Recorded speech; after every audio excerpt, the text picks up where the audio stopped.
नमस्कार मित्रों, आज हम किसान विरोधी कानूनों के कुछ संवैधानिक पहलुओं के ऊपर बात करने वाले हैं। विषय संवैधानिक पहलू है।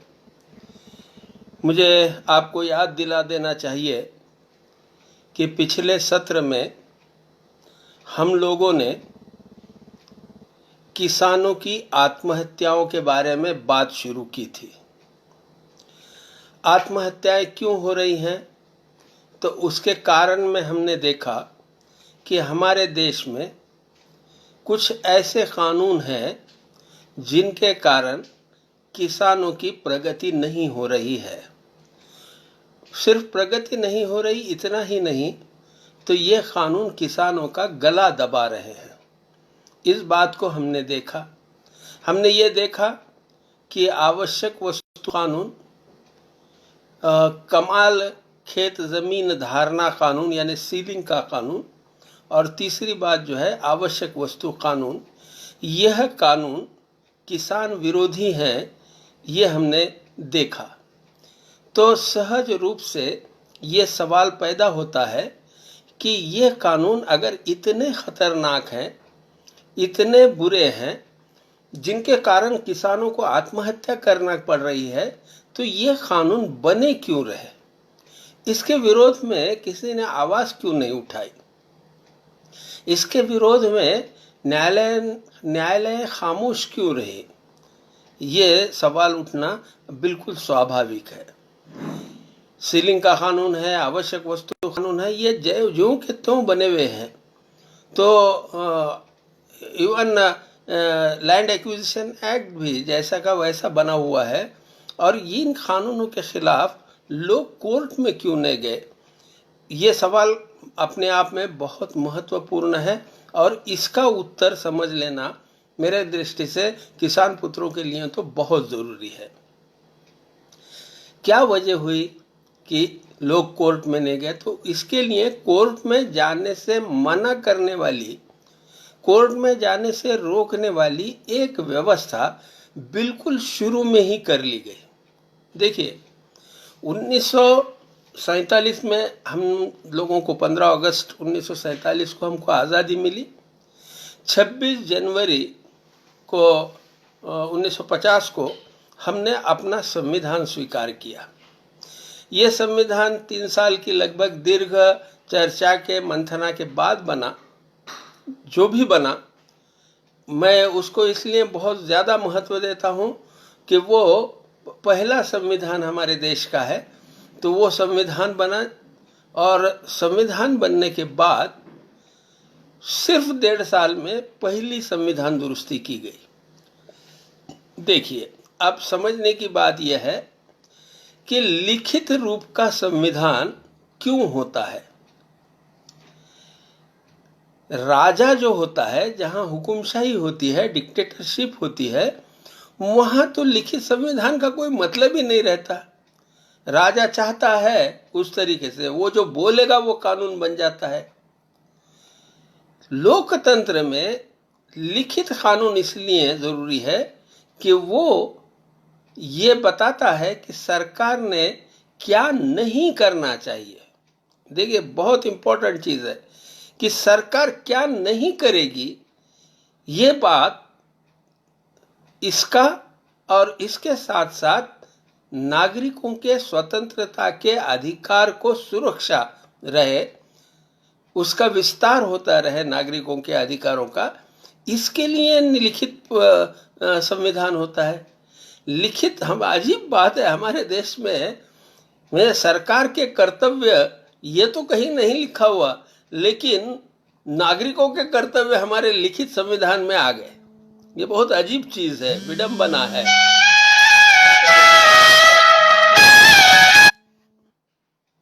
इस बात के बारे में हम लोगों ने कभी सोचा भी नहीं था कि लिखित संविधान में सरकार की मर्यादाओं को इंगित किया जाता है। वो एक ऐसा कॉन्ट्रैक्ट है जनता और सरकार के बीच में, नागरिक और सरकार के बीच में,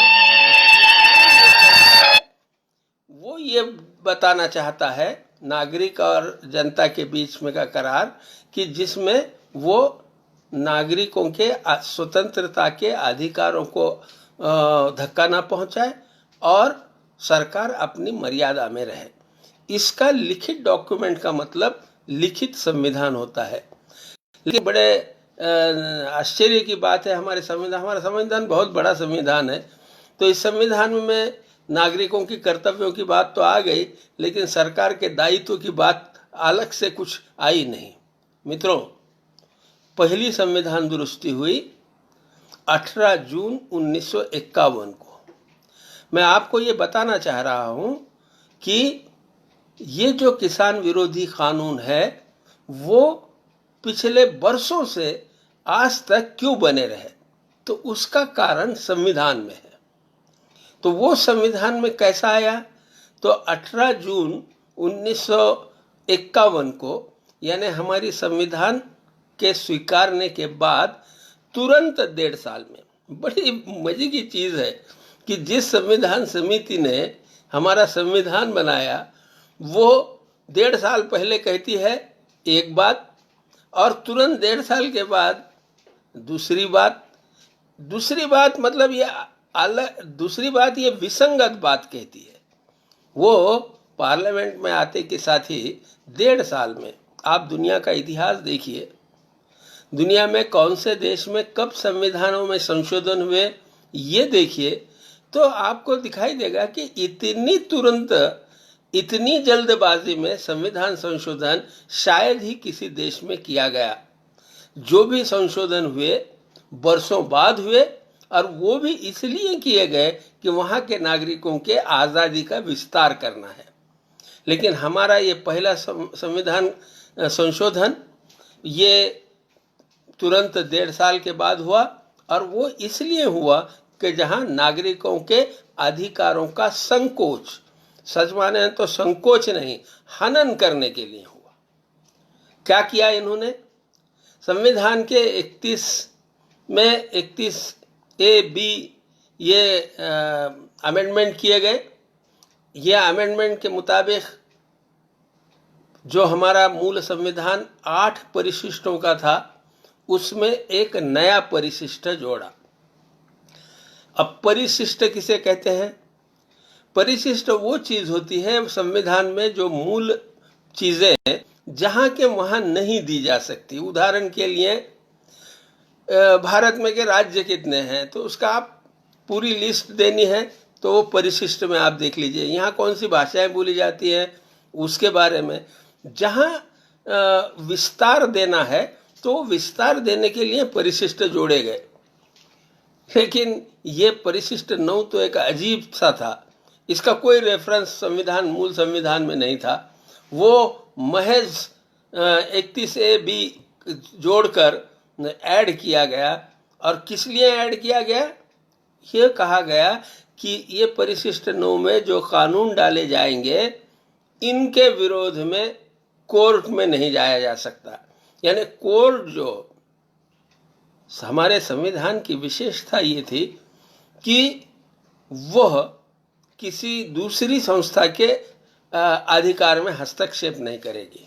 संतुलन कहा जाता है, बैलेंस, चेक एंड बैलेंस की पद्धति इस्तेमाल की गई थी।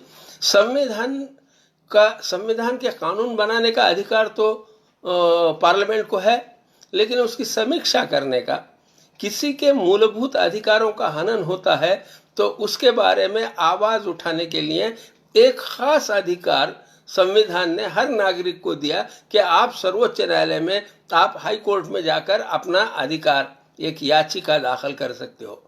यह अधिकार का हनन 18 जून को हुआ कि कोर्ट से यह कहा गया कि आप इन चीजों में दखल अंदाजी नहीं कर सकते, जो कानून हम डालेंगे उसमें। 18 जून 1951 को यानी संविधान स्वीकारने के सिर्फ 1.5 साल बाद हमारे देश में पहली अमेंडमेंट हुई और परिशिष्ट 9 बरकरार हुआ और उसमें कानून डाले गए। अब जो कानून डाले गए बताया तो ये था कि जमींदारी के उन्मूलन के लिए कानून होंगे, नेहरू जी ने पार्लियामेंट में भाषण करते हुए भी ये कहा था कि सिर्फ 13 कानून के लिए हमने ये व्यवस्था की है। लेकिन देखिए कि जब आप पिंजरा बना देते हो तो आपको मोह हो ही जाता कि वो पिंजरे में कुछ ना कुछ पंछी को बांध के डाला जाए। और हुआ भी ऐसा। जिस नेहरू जी ने पार्लियामेंट में कहा था कि ये सिर्फ 13 कानूनों के लिए मैं अमेंडमेंट कर रहे हैं हम, उनकी हयात में 1964 तक, 64 में उनका निधन हुआ और उसके बाद दूसरा कोई प्राइम मिनिस्टर बने, तब तक लगभग 60 कानून इस परिशिष्ट 9 में आ चुके थे। और उन्हीं के दौर में सीलिंग का कानून भी जैसे बना उसी तरीके से वो परिशिष्ट 9 में समाविष्ट किया गया। अब ये बहुत इंटरेस्टिंग चीज़ है कि आज अगर आप देखिएगा, हमारे दुख इस बात का है कि हमारे देश के लोग पढ़ते बहुत कम हैं। हमारा संविधान, मैंने एक भाषण के समय लोगों से पूछा कि भाई आप में से कितने लोगों ने संविधान पढ़ा है, तो एक का भी हाथ ऊपर नहीं आया। मैंने कहा भाई संविधान की किताब देखी है, किन लोगों ने देखी है, जरा हाथ ऊपर कीजिए। तो उसमें से 2 लोगों के हाथ ऊपर हुए जिन्होंने किताब देखी थी, और वो दोनों भी वकील थे। उन्होंने LLB की पढ़ाई करते समय संविधान को देखा था। नहीं देखते, नहीं पढ़ते, नहीं समझते, और कहते तो ये है कि संविधान बचाओ। अरे भाई संविधान पहले देखो क्या है, संविधान क्या था और क्या बना दिया गया देखिए।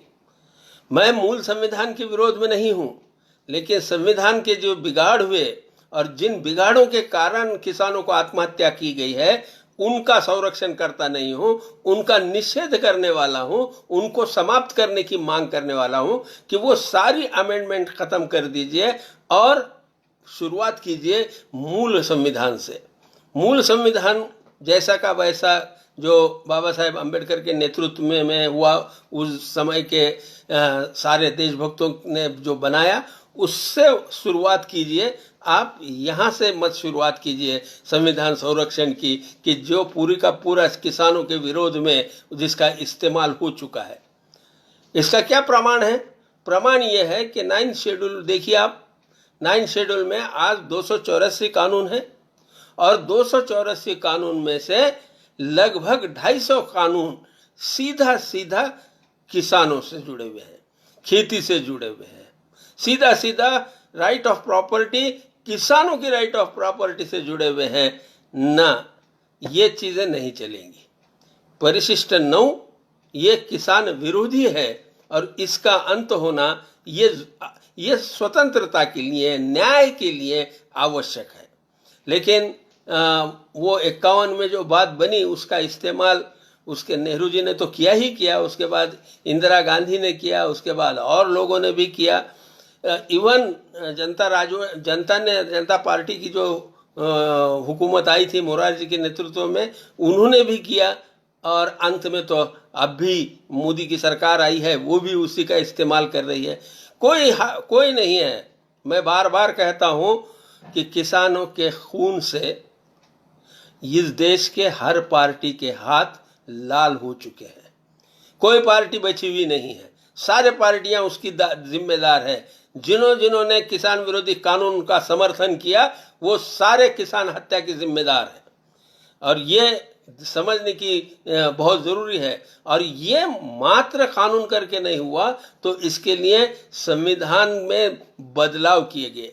मैं तो अभी सिर्फ पहली बात बताई है आपको कि शेड्यूल 9 लाया गया, और शेड्यूल 9 में सारे वो कानून डाले गए जिनका किसानों से संबंध है। 284 में से लगभग 250 कानून जो है वो खेती और किसानों से जुड़े हुए हैं। मित्रों, पहली अमेंडमेंट बहुत विसंगतियों से भरी हुई है। वो मैं जैसा बताया कि न्यायालयीन अधिकारों को, कोर्ट के अधिकारों को के ऊपर मर्यादा डालती है। पार्लियामेंट ने न्यायिक व्यवस्था में किया हुआ वो हस्तक्षेप है, ये तो बात सीधी सीधी है। लेकिन इसके बावजूद भी वो किसानों के फंडामेंटल राइट्स के ऊपर अतिक्रमण है, उनके मूलभूत अधिकारों के। अरे मूलभूत अधिकारों के बारे में बड़ी अजीब चीज़ है। हमारा अनुच्छेद 13 है। अनुच्छेद 13 को संविधान के जो जानकार लोग हैं वो ये कहते थे कि यह हमारे मूलभूत अधिकारों का सुरक्षा कवच है। सुरक्षा कवच, और है भी सुरक्षा कवच, था भी सुरक्षा कवच। उसमें ये कहा गया था कि फंडामेंटल राइट्स, मूलभूत अधिकारों के विरोध में अगर कोई परंपराएं हैं, कोई कुछ रीति रिवाज है, या कोई कानून बना रहा है, सरकार से इशारा करके कहा था कि तुम फंडामेंटल राइट का भंग होगा, ऐसा कानून अगर बनाओगे तो वो कानून तभी शून्यवत हो जाएगा जितनी हद तक वो नागरिकों की स्वतंत्रता, फंडामेंटल राइट का अधिक्षेप करता है। तो उन्होंने ये कहा कि आप फंडामेंटल राइट के विरोध में कानून नहीं बना सकते। देखिए, मैं मूल संविधानकर्ताओं को इसलिए नहीं दोष दे रहा हूं क्योंकि उन्होंने हमारी फिक्र की, उन्होंने नागरिकों की फिक्र की, उसकी स्वतंत्रता की रक्षा करने की एक व्यवस्था अनुच्छेद 13 में बनाई। ऊपर 3-4 आइटम है कि जिसमें ये साफ साफ कहा गया कि सरकार ने फंडामेंटल राइट्स, मूलभूत अधिकारों के विरोध में कुछ नहीं कानून बनाना चाहिए। लेकिन इंदिरा गांधी के दौर में उसमें भी अमेंडमेंट की गई। वो अमेंडमेंट कैसी की गई? वो अमेंडमेंट सिर्फ 1.25 या 1.5 लाइन की है। उसमें ये कहा गया कि 368 जो कि संविधान संशोधन के बारे में का अनुच्छेद है, 368 के तहत जो सुधारणा की जाएगी या जो बदलाव किए जाएंगे उसके लिए ऊपर का बंधन लागू नहीं होगा। लो, फिर क्या रहा? 368 के तहत, यानी आप बहुमत के तहत जो भी कानून बना दीजिए हो जाएगा देश में, तो नहीं चलेगा। लेकिन किया गया, इंदिरा गांधी ने जब राष्ट्रपति, प्राइम मिनिस्टर फला को जब कानूनी मुजरिम होने से रोक दिया था, उनके विरोध में कोई केस नहीं चलेगी, इस तरीके का कानून बनाया था, तो उसके संरक्षण में उन्होंने ये दुरुस्ती की थी। हुआ क्या? वो दुरुस्ती अभी भी बरकरार है। आज आप जब संविधान लोगे ना तो उसमें ये है, आप संविधान बचाओ बचाओ, किस संविधान की बात कर रहे हैं? आपको तो ये बोलना पड़ेगा कि हमारे जो मूलभूत अधिकारों का संरक्षण हमारे घटनाकर्ताओं ने दिया था, उसको जो छीनने वाली सुधारणा की गई, संशोधन किया गया, वो हमें नहीं मान्य, हमको उसका विरोध करना होगा। और पूरी तरीके से हमारे देश के नागरिकों को किससे संरक्षण? मैं जैसा शुरू में आपको बताया कि लिखित घटना का प्रयोजन ही ये होता है। राजा तो बोलता है और कानून बन जाता है, वो हम अब टाल दिए हैं, हम बदल दिए हैं, हमने लोकतंत्र स्वीकारा है। अब राजा अपने मर्जी से नहीं चलेगा, उसके लिए संविधान का बंधन उसके ऊपर होगा। और जो संविधान दिया गया था संविधानकर्ताओं के हाथ में, उसका तो सत्यानाश आपने कर दिया। यानी वो समझ लीजिए, ये बहुत बड़ी बातें हैं। जैसा मैं बताया कि परिशिष्ट 9 आ जाना संविधान में, या अनुच्छेद 13 में ये बदलाव कर देना कि आपके फंडामेंटल राइट्स को भी हम उड़ा देंगे, हटा देंगे, ये कोई बात हुई? और वो केवल संविधान संशोधन का 368 के तहत। 368 कैसा इस्तेमाल होता है मालूम है ना? संविधान संशोधन की भी कुछ प्रक्रियाएं हैं, वो सारी प्रक्रियाएं, वो तफसील है उसका कि कौन से कानून, कौन सा संशोधन कौन कर सकता है, जो भी है। लेकिन जिनके पास बहुमत है वो आसानी से ये सारी चीजें कर सकते हैं। खिलाड़ियों के हाथ में खेल के नियम नहीं होने चाहिए, ये बात समझ लीजिए। खिलाड़ी के हाथ में अगर खेल के नियम आप दे दीजिए तो परिणाम जो आज हो रहा है वो दिखाई देगा। संविधान एक अलग चीज है, उसका रक्षण करना, उसका अर्थ निकालना, ये जिम्मेदारी न्यायालय की है। पार्लियामेंट ने अपना काम करना, अपने दौर के कानून बनाना। लेकिन कोर्ट को आप हकाल दिएंगे बाहर, ये नहीं चलेगा। तो ये नए दौर में ये बात को समझ लेना चाहिए कि हम देश में जिम्मेदार सरकार की हमको जरूरत है, गैर जिम्मेदार सरकार की नहीं। उसके लिए उसके दायित्व निश्चित करना पड़ेगा, उसकी मर्यादाएं निश्चित करना पड़ेगा। संविधान इसलिए होता है कि नागरिकों के अधिकारों का विस्तार किया जाए, स्वतंत्रता के जो अधिकार है उसमें विस्तार हो। ये विस्तार करने के लिए संविधान होता है, न कि सरकार आके उसके ऊपर जबरदस्ती करे, दखल अंदाजी करे और अधिकारों का हनन करे। तो मैं बता रहा था आपको कि ये सीलिंग का कानून जब आया उससे बहुत पहले, यानी मतलब जमींदारी उन्मूलन के कानून से शेड्यूल 9 बना और ये बने हुए शेड्यूल 9 का इस्तेमाल पूरा का पूरा किसान विरोधी कानूनों को बनाए रखने के लिए किया गया। एक भी कानून, देखिए अब तो बड़ी मजे की बात है, उस जमाने में, नेहरू के जमाने में फंडामेंटल राइट था माल मत्ता का अधिकार, यानी संपत्ति का अधिकार। इसे संपत्ति का जो अधिकार है वो संपत्ति का अधिकार फंडामेंटल राइट में था। उसके ऊपर पार्लियामेंट में डिबेट भी हुआ था, बहुत सारे लोगों ने उसका विरोध किया, इसलिए मालमत्ता का अधिकार जो है वो अबाधित रहा। लेकिन दिक्कत सरकारों को तो यही थी, ये मालमत्ता का अधिकार जो है, देखिए उसमें समझने की बात यह है, सिद्धांत उसमें का कि मनुष्य जो है ना, मनुष्य पूरा कब होता है, उसको जीने का अधिकार होना चाहिए। हाँ, पहली ये तो नेचर ने दिया हुआ है हमको, कुदरत ने दिया हुआ है, भगवान ने दिया, आप कुछ भी कोई बोलिए, ये नेचुरल राइट है हमारा, जीने का अधिकार। आपको ये मुझे मार नहीं सकते, जीने का अधिकार फंडामेंटल राइट। नंबर 2, व्यवसाय करने का, जीने के लिए साधन तैयार करने का और अधिक स्वतंत्रता से जीने का, ये अधिकार जो व्यवसाय के अधिकार में है वो भी मेरा फंडामेंटल राइट है।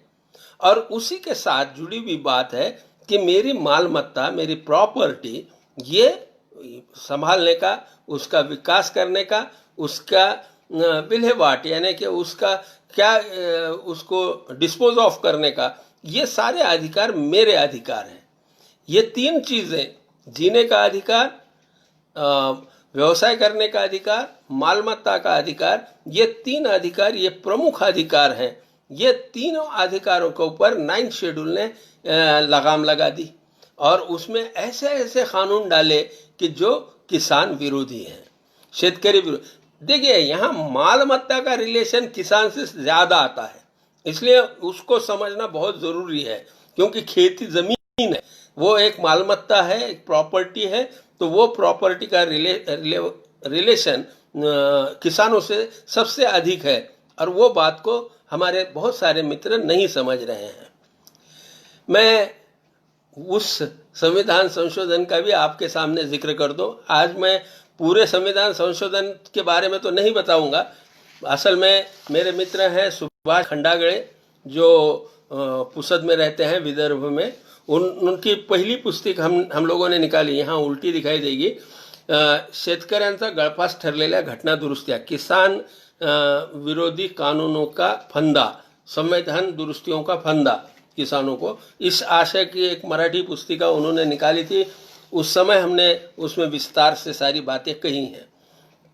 मेरा विषय, मैं जो तीसरी संविधान संशोधन की बात मैं आप लोगों को बताना चाह रहा हूं, वो है आवश्यक वस्तु कानून के संदर्भ में। यह आवश्यक वस्तु कानून आया कैसा? तो 1945 में दूसरा महायुद्ध हुआ, उसमें ब्रिटेन था, ब्रिटेन हमारे ऊपर हुकूमत करता था उस जमाने में। तो ब्रिटेन के फौज को अनाज की कमतरता न हो इसलिए उन्होंने एक ऑर्डिनेंस निकाला था। अब ये शब्द बड़े समझ लेने जैसे होते हैं कि ऑर्डिनेंस क्या होता है? ऑर्डिनेंस होता है एक हुक्मनामा, एक आदेश, और वो एक टेम्पररी दौर के लिए होता है और वो ख़त्म हो जाता है, वो कानून नहीं होता। कानून ये परमानेंट व्यवस्था है, अध्यादेश ये तात्कालिक है। वो अध्यादेश बाद में कानून में कन्वर्ट हो सकता है अगर सरकार चाहे तो, लेकिन अगर नहीं चाहे तो वो अध्यादेश खत्म हो जाता है। अंग्रेजों ने एक अध्यादेश निकाला कि हमारे फौज को अनाज कम न पड़े, इसलिए हम स्टॉक के ऊपर, उसकी कीमत पर वगैरह वगैरह ऐसे हम नियंत्रण करेंगे। उन्होंने 1946 में यह आदेश निकाला और 47 में अंग्रेज भारत छोड़ के चले गए। उस समय उसके बाद पंडित जी प्रधानमंत्री बने, उनका एक मिनिस्ट्री थी। वो मिनिस्ट्री में रफ़ी अहमद किदवाई नाम के एक मंत्री थे, जिनके तरफ उन्हें अन्न मंत्री कहा जाता था, फूड मिनिस्टर थे। तो उन्होंने पंडित जी का ध्यान आकर्षित किया और कहा कि ये अध्यादेश की अब क्या ज़रूरत है, हम लोग इसको खारिज कर देते हैं। तो उन्होंने कहा कि रहने दो। उन्होंने रहने दिया। लगता ऐसा है कि कई बार रफ़ी अहमद किदवाई ने इस बारे में आग्रह किया होगा। जब तक वो जिंदा थे तब तक वो उस अध्यादेश का कानून में रूपांतर नहीं हुआ। लेकिन जैसे ही रफ़ी अहमद किदवाई 1954 में उनका निधन हुआ, उसके बाद संविधान में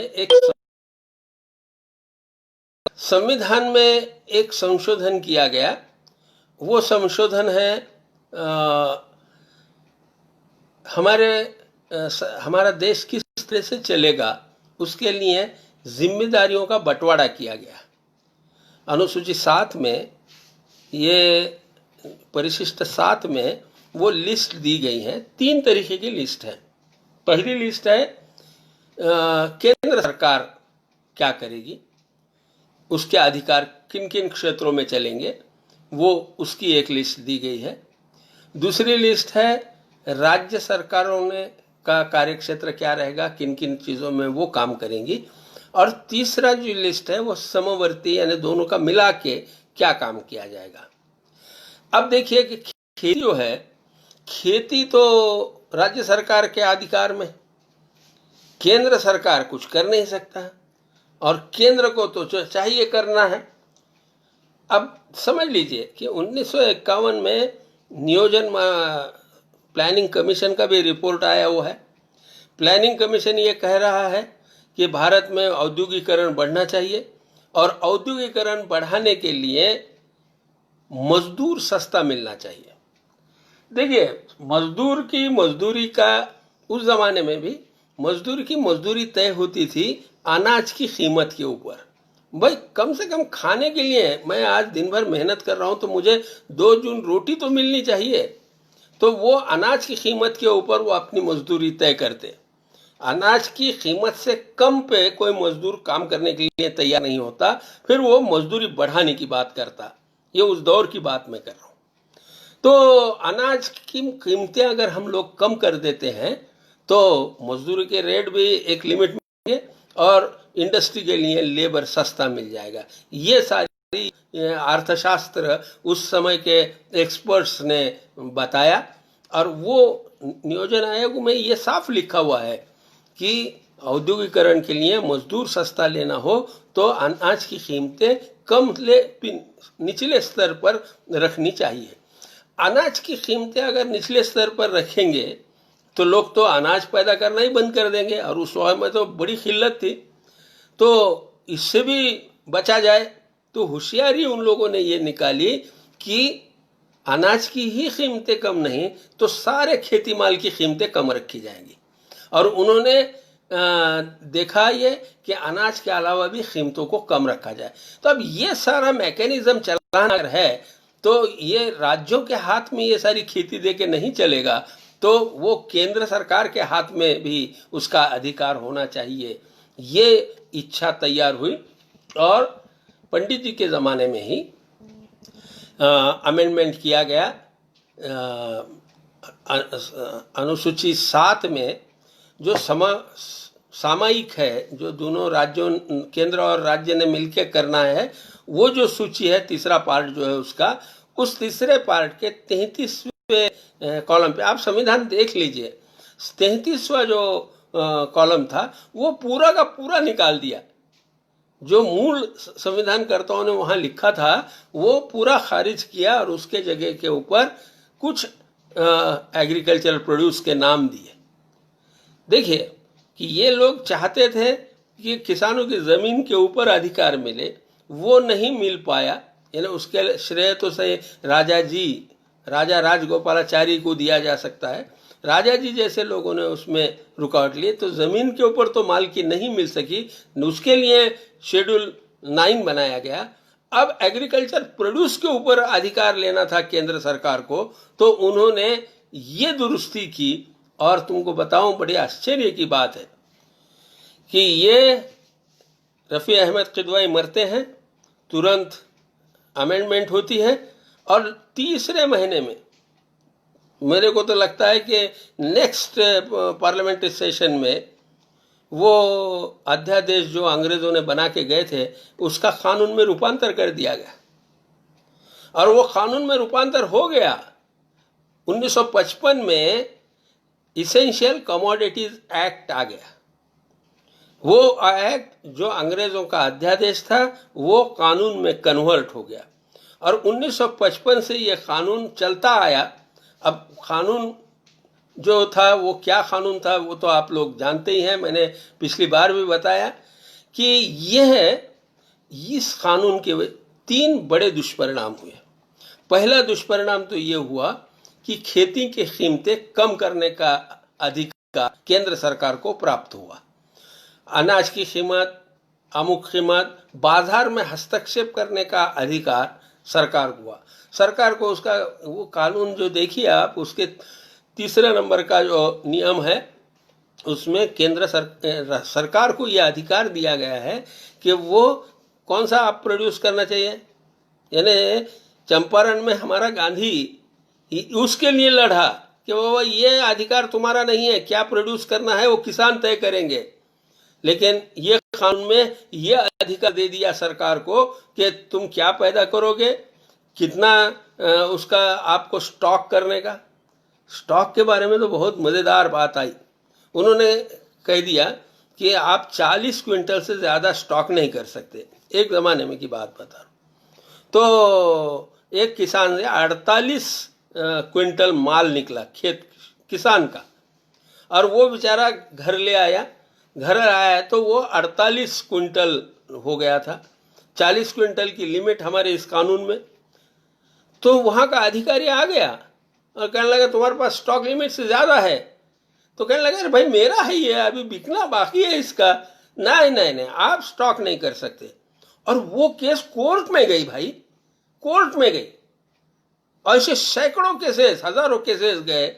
और 1976 में लगभग, तारीख सही हो तो, उस समय इस कानून को आपने 9 शेड्यूल में डाल दिया। अब कोर्ट में केसेस भी नहीं। देखिए कि 54 यानी 46 में ऑर्डिनेंस आता है, 47 में अंग्रेज चले जाते हैं। रफ़ी अहमद किदवाई जैसा मंत्री बोलता है कि इसकी ज़रूरत नहीं है, वो मर जाता है। मरने के तुरंत बाद आप उस संविधान संशोधन करते हैं। संविधान संशोधन करने के बाद आपको ये अधिकार मिल जाता है कि आप इस बारे में कानून बना सके। आप वो ऑर्डिनेंस को कन्वर्ट करते हैं, उसका कानून बन जाता है, और उस कानून का मिसयूज बहुत बड़े पैमाने पे होता है। सैकड़ों केसेस कोर्ट में चलना शुरू हो जाते हैं, और उसके बाद जो है आपकी बेटी जो भी सरकार है वो सरकार उसको 9 शेड्यूल में डाल देती है। 9 शेड्यूल एक पिंजरा है, इसमें कोई सा भी कानून डाल दो, उसके विरोध में आप कोर्ट में नहीं जा सकते। बड़ी कॉन्ट्रडिक्शन है ये जो अब मैं बता रहा हूँ। वो कॉन्ट्रडिक्शन तो डॉक्टर बाबा साहेब अम्बेडकर ने राज्यसभा में बताया। क्या कॉन्ट्रडिक्शन है? केंद्र को अधिकार है कि जो सूची दी गई उस मुताबिक आपको उन क्षेत्रों में कानून बनाना है, लेकिन आप राज्यों के कानून आप वो सूची में डाल देते हैं 9 शेड्यूल में।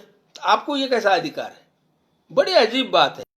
सारे घोल चलते रहे हमारे देश में। परिशिष्ट 9, उसके बाद जब मैं बता रहा था आपको कि अनुच्छेद 13, आप ये जरूर देखिए, मैं जो बता रहा हूं आपको 31A B पढ़िए, उसका क्या मतलब निकलता है देखिए। उसके बाद 9 शेड्यूल में की लिस्ट देखिए कि कौन से कानून उसमें डाले हैं। बड़ी अजीब बात है। पंडित हमारे मोदी जी आए तो इन्होंने कहा कि मैं तो रोज एक कानून खत्म करने वाला प्रधानमंत्री बनूंगा। क्या किया? मरे हुए कानून को दफनाया, इससे ज्यादा कुछ नहीं किया। जिन कानूनों से आदमी मर रहे हैं उनको हाथ नहीं लगाया। देखिए, हमारे देश की राजनीति जो है ना, वो विचारों पे नहीं चल रही है, मतलब पे चलती है। इसेंशियल कमोडिटी एक्ट ने इतना बड़ा नुकसान हमारे देश का किया है। कितना बड़ा किया है? 3 नुकसान हमारे देश में उससे दिखाई देते हैं। एक तो उसके कारण लाइसेंस, कोटा, परमिट राज आया। आज 2000 से ज्यादा वस्तुएं इसेंशियल कमोडिटीज में है। ये सरकार बता रही है कि 3 अध्यादेश निकाल के हमने कुछ बदलाव किया है। मित्रों, वो नाम मात्र है, नाम मात्र है। इसेंशियल कमोडिटीज में से किसी वस्तु को निकालना या किसी वस्तु को डालना, ये नित्य चलता आ रहा है। हजारों बार हुआ है, हजारों बार। और पूरा का पूरा एग्रीकल्चर प्रोड्यूस को निकालने का काम इससे पहले अटल जी ने भी किया था। सवाल यह है कि आप तो कभी भी निकाल सकते हो और कभी भी डाल सकते हो। आज निकाल लिया तो कौन सा बड़ा काम किया? और आपने तो ये लिख दिया है ये अध्यादेश में। देखिए, ये सारी चीजें समझ लीजिए। ये अध्यादेश में उन्होंने लिख दिया कि नैसर्गिक आपदा और कीमतें बढ़ जाने के बाद हम फिर से हस्तक्षेप कर सकते हैं। क्या मतलब हुआ? कीमतें बढ़ने के बाद आप हस्तक्षेप करने वाले हैं तो काहे के लिए आपने यह अध्यादेश निकाला है? मार्केट में हस्तक्षेप करने का अधिकार किसी भी सरकार को किसी भी हालत में नहीं होना चाहिए। आप आइए, मार्केट में खरीदिए और जरूरतमंदों को दीजिए। इतिहास में ऐसा कई बार हुआ है। आपका सोशलिज्म आप किसानों की कॉस्ट के ऊपर नहीं चला सकते। सिर्फ किसानों ने कॉस्ट कीमत चुकानी है, कष्ट सहने हैं, और आपका समाजवाद चलेगा। उसके लिए आप क्या कीमत चुका रहे हैं? आप आइए, मार्केट में लीजिए और फिर देखिए क्या होता है। देखिए, जब भी किसान का लाभ होने की संभावना होती है तो वहां तो आप रोक देंगे। ये कैसा अध्यादेश है? और मुझे आश्चर्य इस बात का लग रहा है कि लोग इसका विरोध कर रहे हैं। अरे, ये पूरा का पूरा कानून खत्म हो जाना चाहिए। ये पूरा का पूरा कानून, essential commodities act, ceiling act और जमीन अधिग्रहण कानून। जमीन अधिग्रहण के बारे में मैं आपको स्पष्ट कर देता हूं। मेरी भूमिका पब्लिक पर्पस के बारे में नहीं है। मेरी भूमिका यह है कि आप दलाली बंद कर दीजिए। सरकार किसानों से जमीनें खरीदेगी और अंबानी को देगी। ये धंधा किस चीज काहे के लिए होना चाहिए? इसके ऊपर पाबंदी होनी चाहिए। हमारा संविधान हमें इसलिए नहीं चाहिए कि वहां के नागरिकों ने क्या करना चाहिए। नागरिक तो अरे जीने की कोशिश करते रहते हैं, वो ही ये देश को बड़ा बनाते रहते हैं। सवाल तो ये है कि जिनके पास अधिकार है उन्होंने क्या नहीं करना चाहिए, ये हमारे संविधान ने बताना चाहिए। और हमारे मूल संविधान को इन सुधारणाओं से, इनको सुधारना बोले या बिगाड़ना बोले, जो भी, इन अमेंडमेंट्स के कारण हमारा संविधान का चरित्र पूरी तरीके से बदल गया है। मैं आपको बता दूं कि 9 शेड्यूल जब आया, संविधान के 31A(b) का प्रावधान जब हुआ, उसी समय कई जानकारों ने यह कह दिया था कि वो पहले वाला संविधान अब नहीं रहा, वो बदल गया है। मित्रों, किसान मर रहे हैं, यह परिणति इन सारे पापों की है। ये मैं जैसा कि पिछली बार भी बताया है कि ये परिणति जो है, क्यों नहीं बोला आपने किसी किसान विरोधी कानून के बारे में? मेरा सवाल है कि जो भी संसद में गए उन्होंने क्यों नहीं आवाज उठाया? अरे, वहां पर प्राइवेट बिल की सुविधा थी ना, वहां क्यों नहीं बिल आपने सबमिट किया? आप विधानसभाओं में ये बिल सबमिट कर सकते थे कि सीलिंग कानून रद्द करो।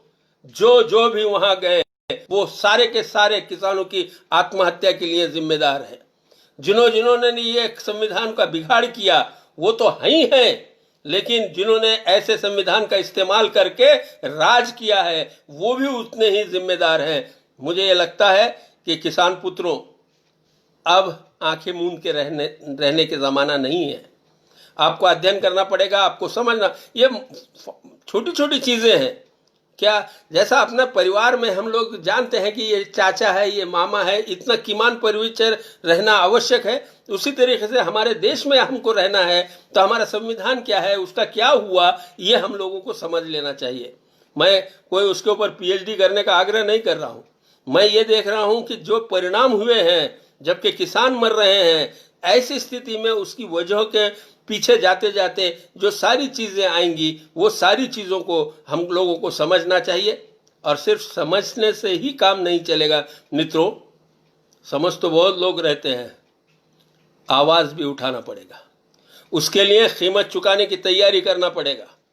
मेरी जनरेशन का, यानी गांधी के जनरेशन में जिस तरीके से आज़ादी का विषय महत्वपूर्ण था, देश की, बाकी आप कुछ भी कीजिए लेकिन देश की आज़ादी पे हम सब लोग एक मत होंगे, उसी तरीके से इस जनरेशन का ये दायित्व है कि जो बिगाड़ किए गए हैं, जो किसान विरोधी कानून लाए गए हैं और जिनके कारण किसान आत्महत्या कर रहे हैं, वो कानूनों की समाप्ति ये हमारा जनरेशन का दायित्व है। और इस दायित्व का एहसास अगर हमको मिलता है तो बहुत ज़रूरी है।